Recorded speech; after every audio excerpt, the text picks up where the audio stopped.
Hello, everybody. Welcome back. It's Monday, March 31st. We got 14 games to look at in Major League Baseball. First, we'll do our usual question of the day and maybe talk about a few things. So, the question of the day. Again, you've probably got to be a little older to get this one. Which baseball player was the splendid splinter? Which baseball player was the splendid splinter? Hopefully, I remember to give you that answer at the end. Put your answers in the comments down below if you like, and see how you do.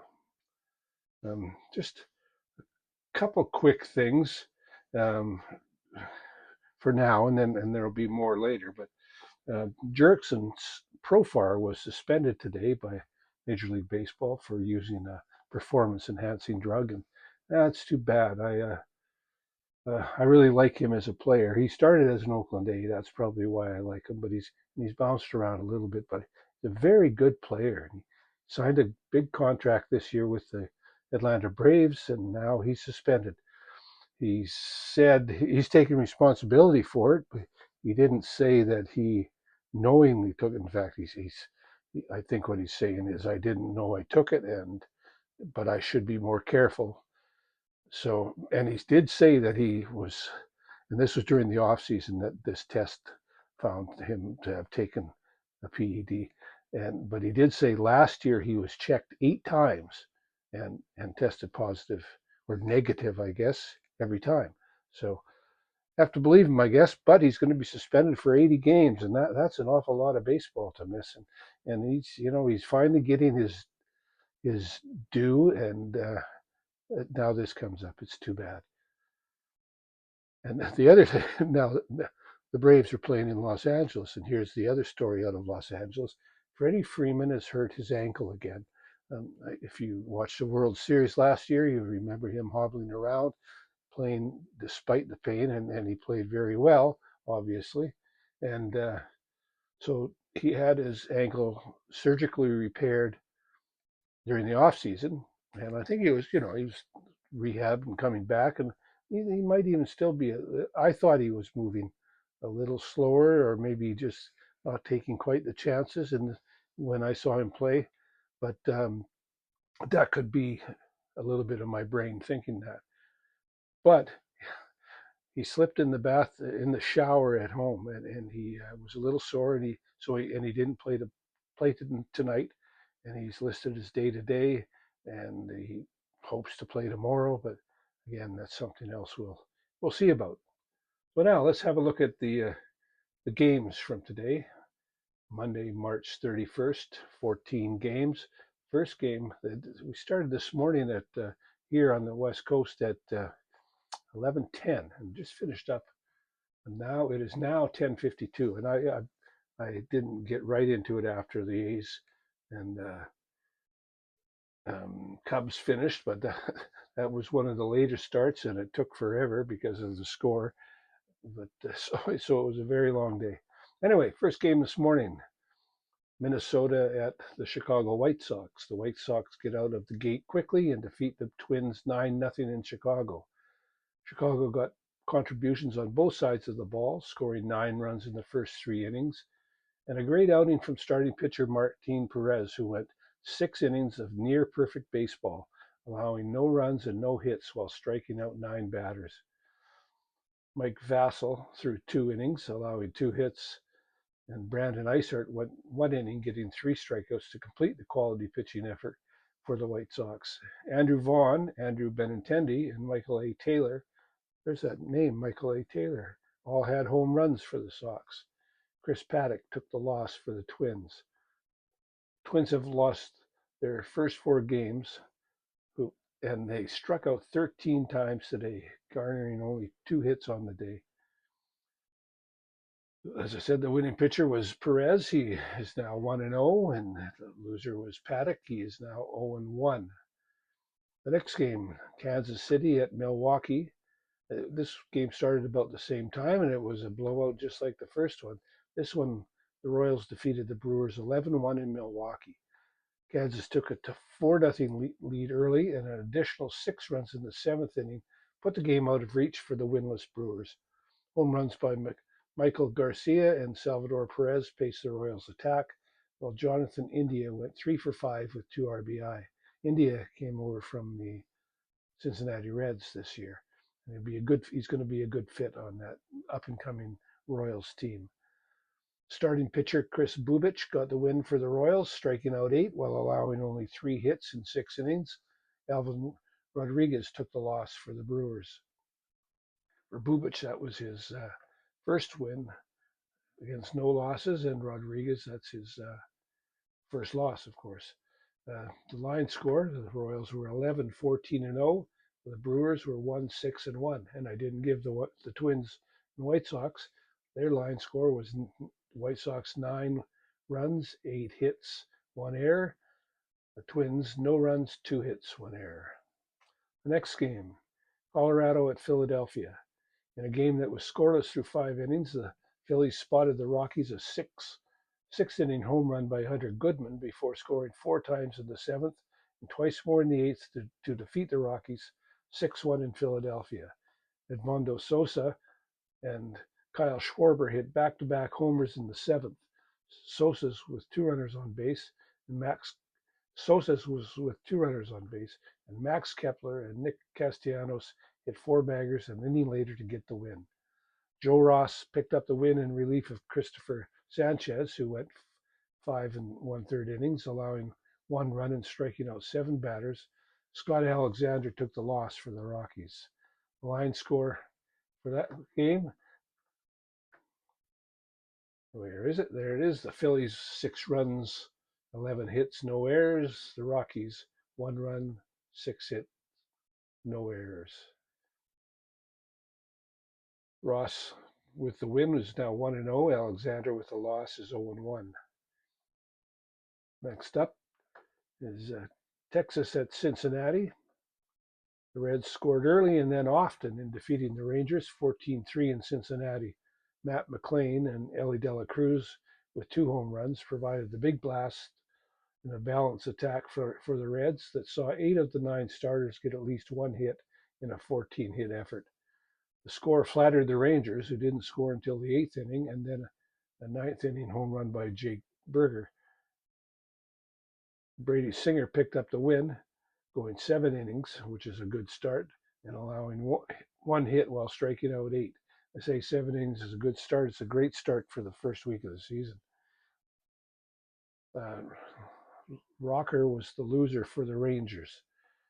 So the line score, the Reds 14 runs, 14 hits, no errors. The Rangers 3 runs, 5 hits, 2 errors. The said Singer with the win, he's 1-0. Rocker with the loss, he's 0-1. Next game, the New York Mets at Miami.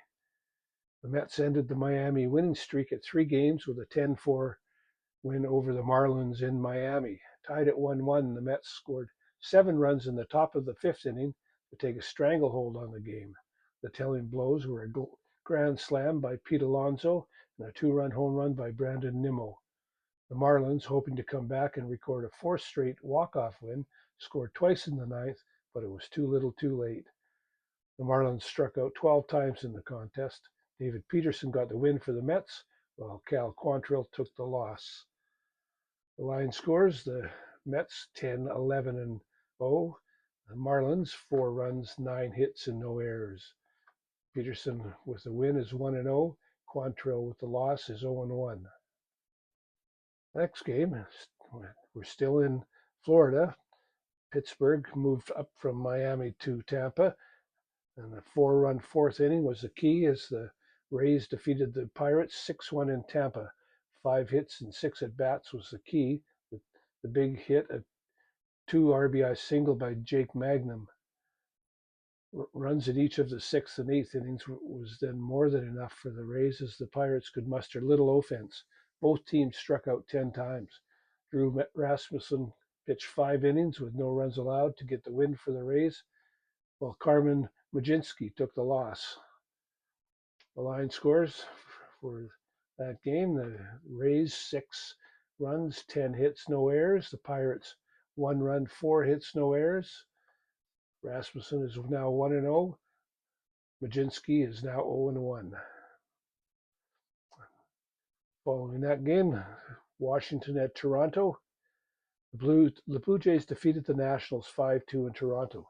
Toronto got a strong pitching performance from starter Bowden Francis and the bullpen. Francis had allowed no hits in the first 5 innings, but gave up back-to-back home runs to C.J. Abrams and James Wood in the sixth, but settled back in and got 3 outs to get out of the inning. From there, the bullpen took over and the Nationals didn't score again. The Blue Jays offense revolved around newcomer Andres Jimenez in this one, scoring 3 runs, one on a home run, and going 2 for 2 with a walk and hit by a pitch and 1 RBI. Francis picked up the win for the Jays, and Yimi Garcia got the save. Michael Soroka took the loss for Washington. That is Francis's first win, and Soroka, of course, he's now 0-1, his first loss. Garcia, that's his first save. The Blue Jays line score 5 runs, 10 hits, no errors. The Nationals 2 runs, 5 hits, no errors. The next game, and I saw a fair amount of this game, just as the way it worked out in the schedule and games today. The LA Angels at St. Louis, and this was a good game as well, exciting game. The Angels dropped the Cardinals from the ranks of the unbeaten with a 5-4 extra inning win in St. Louis. Falling behind 3-1 after 5 innings, the Angels scored 1 run in each of the 6th and 7th innings before the game went to extra innings, where they scored 2 runs in the 10th and held the Cardinals to one of their own in the bottom of the inning. 4 of the 5 Angels runs got on base via a base on balls. In contrast, 2 of the Cardinal runs came by way of the long ball, Lars Nootbaar and Brendan Donovan doing the damage. Brock Burke was credited with the win for the Angels, and Ryan Johnson picked up the save. Jojo Romero took the loss for St. Louis. The line score there, the Angels 5 runs, 4 hits, no errors. The Cardinals 4 runs, 11 hits, and no errors. Burke with the win is now 1-0.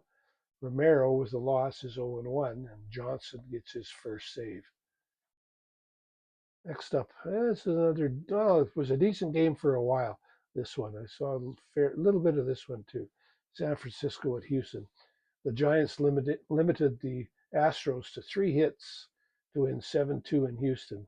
San Francisco scattered their runs throughout the contest, the big inning being the 6th, when Wilmer Flores hit a 3-run homer to put the Giants ahead 5-0. The Astros scored twice in the bottom of the 8th, but it wasn't enough. Jordan Hicks went 6 innings for the Giants, allowing 1 hit and no runs to get the win. Ronald Blanco took the loss. Both starters had 6 strikeouts, as both teams struck out 10 times each. The line score for this game, the Giants 7 runs, 9 hits, no errors. The Astros 2 runs, 3 hits, no errors. Hicks with the win is now 1-0. Blanco with the loss is 0-1. Next game, Cleveland at San Diego. Now we're out on the West Coast, these last 4. And they weren't close at all, really, these games. Cleveland at San Diego first. The Padres start the season at 5-0 for the first time in franchise history with a 7-2 win over the Guardians in San Diego. San Diego used a 4-run 2nd inning and a 3-run 5th inning to get the win, amassing 12 hits along the way with no long balls.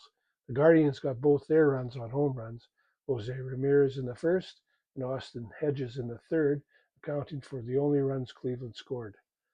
Kyle Hart went 5 innings to get the win for San Diego, while Luis Ortiz took the loss for the Guardians. The line score was the Padres 7 runs, 12 hits, and 1 error. The Guardians 2 runs, 8 hits, and 1 error. Hart is now 1-0 on the season. Ortiz with the loss is 0-1. Next, right up, not too far from us here on Vancouver Island, in Detroit at Seattle. The Tigers score 6 runs in the first inning en route to a 9-6 victory over the Mariners in Seattle. Justin Henry Malloy led off the game with a double and scored, and Riley Green homered to make the score 3-0. And 5 hits and 2 walks later, the Tigers had three more to lead 6-0 after half an inning. Randy Arozarena, Luke Raley, and Cal Raleigh homered for the Mariners in a losing cause. Tyler Holton got the win in relief, and Brant Herter got the save, while Emerson Hancock took the loss, lasting only two-thirds of an inning. The line score in Seattle was the Tigers 9 runs, 18 hits, and 1 error. The Mariners 6 runs, 8 hits, and no errors.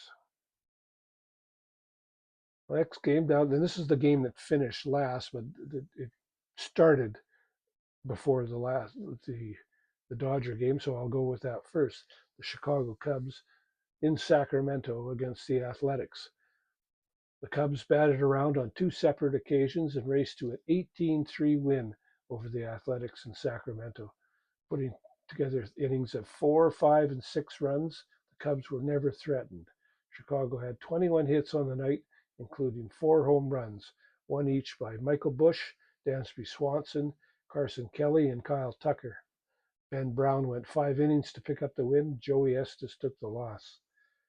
The line score, the Cubs 18 runs, 21 hits, and no errors. The Athletics 3 runs, 10 hits, 1 error. Brown with the win is now 1-1. Estes with the loss is 0-1. And there was a save. Ray gets the save, his first of the year for the Cubs. The final game of the night in Los Angeles, Atlanta at the Dodgers. In a battle of teams heading in opposite directions, the Dodgers defeated the Braves 6-1 in Los Angeles. The Dodgers got started early when Teoscar Hernandez hit a 2-run home run in the bottom of the first inning, adding on with 2 more runs in the third and single runs in the fifth and another in the sixth on a Kiki Hernandez home run. Michael Harris II hit a home run for the Braves' only tally. Tyler Glasnow went 5 innings to get the win, while Grant Holmes took the loss. The Dodgers are now 6-0 in the young season, while the Braves have dropped to 0-5. That's it. Well, this to the line score. The Dodgers are 6 runs, 9 hits, and no errors. The Braves 1 run, 4 hits, and no errors. Glasnow is now 1-0 with the win, and Holmes is 0-1 with the loss. That's it for the games tonight. Tomorrow there are 13 games, and they're all night games. The first one starts at 6:40 Eastern, so 3:40 here. So basically 4 o'clock. It'll finish sometime. Everything will finish after dinner tonight. And for you on the East Coast, it'll finish very late at night, some of these games. So just a couple other things I want to look at. A little bit of the struggles in Boston with the Red Sox. And, when they signed Alex Bregman, who I think is a very good player, and he's a third baseman, and it was a late signing in the season, but when he signed, I thought, gee whiz, you know what? Now that means Rafael Devers is going to have to, one of them's going to have to play out of position. They're both third basemen. Bregman is a better third baseman. My thought was, okay, maybe they move Devers to first base. Well, they've got Tristan Casas there, and they're very high on him as a player. But now, as we've gone now 4 games into the season for the Red Sox, Rafael Devers is 0 for 19, having struck out 15 times in those games. He's been the DH for those games. I don't know if it's just, I don't know what it is. I wonder if he's sulking a little bit, or, it must be tough though. I mean, he's been one of the stars of that Red Sox team for a number of years now. He's very young. He's maybe his nose might be out of joint a little bit. So what do? I think they've got to make a trade somewhere. They're not going to trade Bregman. They just signed him. He's going to be staying. I don't know what kind of contract Devers has. I thought, again, move him to first, trade Casas, but I think one of them will have to go, Casas or Devers. And it's too bad. But, I was talking about that with a friend today. But what are they going to get for these guys? For, say, Devers or Casas? They've got a good starting rotation. They might need something in the bullpen. Maybe they can get something in the outfield, but it's a very sticky situation, and it's too bad. I like Rafael Devers. I like Alex Bregman, and I like Tristan Cassis as players. And it's just there's not any room anymore. Something else that happened today in the games: two minor league parks were used today. First one, Steinbrenner Field in Tampa, where the Tampa Bay Rays are playing because of the roof blowing off the Tropicana in St. Petersburg. Uh, I think I mentioned yesterday, it's a nice park. They played at night. Things went well tonight, I believe. And then the other game was played in Sacramento. I've seen it listed as Rayleigh Field, which I believe is the official name at Rayleigh Field, but the sponsor name, Sutter Health Park in actually West Sacramento. And I think they said 11,000 there, which is about it was full. So yeah, that was capacity. And some of the media and some of the fans are going, oh, gee whiz, playing in a minor league park. It's not a good look. Well, Major League Baseball teams have played in minor league parks before. The ones I can remember, I don't remember, but I remember hearing about. The Brooklyn Dodgers played in Jersey City on, I think it was, they usually would play on a Sunday. This is just before they were getting ready to move to Los Angeles. They would play on a Sunday in Jersey City rather than at Ebbets Field in Brooklyn. And the A's, when there was some repairs, I believe it was in the 90s, they played in Las Vegas until the Coliseum was ready for that. It was just a late start for them. So it's not the first time. And the Blue Jays played in Dunedin and in Buffalo during COVID. You know, so yeah, good look, bad look, I don't know. I don't really think that matters. But all of this got me wondering about the future of any new stadiums being built. Because now, you used to be, $3 million, $4 million, and then $100 million.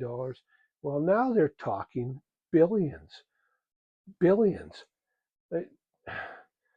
And we'd say millions and billions as if it's not a big difference, but it really is. Um, think about it this way. I looked this up so dollars. It's hard. Okay, $1 million, $1 billion, big deal. But think about it this way: a million. If you have 1,000,000 seconds,